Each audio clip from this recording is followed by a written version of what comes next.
Phosphorus homeopathic औषधि कॉम्पैरेटिव मेटेरिया Medica अध्याय 696, 697, 698 doctor Narayan चंद्र घोष भाग 1।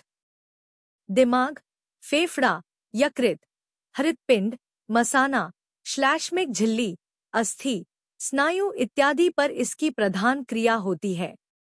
जो स्त्री या पुरुष देखने में बहुत सुंदर, दुबले, लंबे और कुछ आगे झुके हुए होते हैं और जिनके केश भूरे, पलक पतले और स्वभाव कोमल होता है, जरा सी बात से जिनके मन में कष्ट होता है, जिनकी बुद्धि तेज होती है, ऐसी धातु या प्रकृति वालों के लिए फॉस्फोरस फायदेमंद है।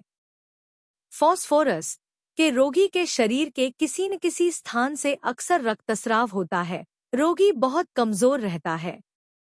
इसके रोग लक्षण मोटी चीजें खाने, हाथ पैर पानी में भींगे रहने, बाई करवट सोने तथा बरसात और शीत ऋतु में बढ़ते हैं और कोई लक्षण गर्मी के दिनों में भी बढ़ते हैं। सभी बीमारियों में धातुगत लक्षणों को ध्यान में रखकर इलाज किया जाए तो कभी कभी उस इलाज से इतना ज्यादा फायदा होता है कि सभी चिकित्सकों को आश्चर्यचकित रह जाना पड़ता है। इस विषय में उदाहरण स्वरूप पहले स्वयं अपने ही अनुभव के संबंध में कुछ कहता हूँ। एक बार मुझे सिस्टिक ट्यूमर की बीमारी हो गई थी। ट्यूमर ठीक बाएं कंधे की स्कंधास्थि के नीचे पैदा हुआ था। पहले वह एक सुपारी सरीखा और 2-3 मास बाद ही वह एक बड़े बेल के आकार का बन गया और वह जल्दी बढ़ने भी लगा। तब मैं कई उच्च श्रेणी के एलोपैथिक चिकित्सकों के पास गया। उन सबों ने नश्तर लगवाने की राय दी।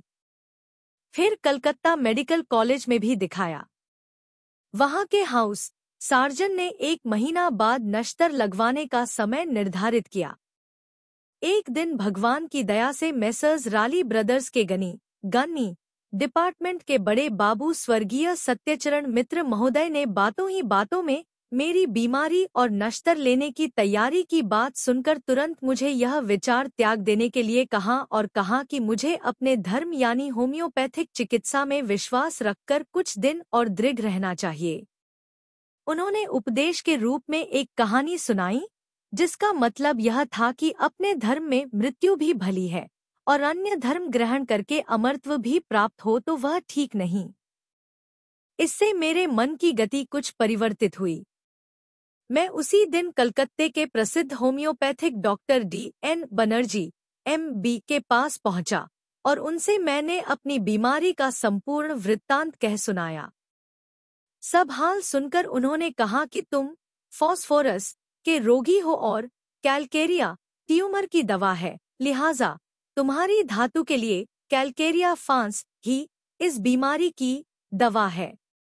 मैंने दूसरे ही दिन उसकी 200 शक्ति की एक मात्रा ली। उसके सेवन से 1 सप्ताह के बाद यह देखने में आया कि ट्यूमर आधा घट गया है। फिर 15 दिन बाद उस दवा की 1 मात्रा और भी ली, उससे सूजन थोड़ी रह गई। अंत में उन बहुत डॉक्टर महोदय की व्यवस्था के अनुसार सल्फर 200 शक्ति की 1 मात्रा सेवन करने से उसके 8 से 10 दिन बाद ही ट्यूमर बिल्कुल गायब हो गया। कहने की जरूरत नहीं कि उस समय से होम्योपैथिक चिकित्सा पर मेरी श्रद्धा और भी बढ़ गई और कॉलेज के शस्त्र चिकित्सकों की धारदार छुरी से मैं बच गया। इसके लिए मैंने उन्हें बहुत धन्यवाद दिया। यहाँ इस विषय का वर्णन करने का उद्देश्य यह है कि किसी भी बीमारी का इलाज करते समय रोगी की धातु को सबसे पहले समझने की चेष्टा करनी चाहिए, नहीं तो अधिकांश क्षेत्र में असफलता ही प्राप्त होगी। वास्तव में हम मानेवर हैनेमैन के फॉलोअर्स के सिवा और कुछ नहीं है, इसलिए हमें उन्हीं के कहे हुए मार्ग पर चलना चाहिए। इसके सिवा होम्योपैथिक सीखने के लिए रोगी की धातु या चरित्रगत लक्षणों की तरह कुछ विशेष लक्षणों का भी बड़े यत्न से अभ्यास करना उचित है। उनसे भी चिकित्सा में बहुत बड़ी सहायता मिलती है। इसीलिए मेटेरिया मेडिका में दवाओं का वर्णन करते हुए इनका वर्णन पहले किया जाता है और इस पुस्तक में भी आरंभ से लेकर अंत तक इसका वर्णन किया गया है। सब पढ़ना चाहिए। Subscribe please.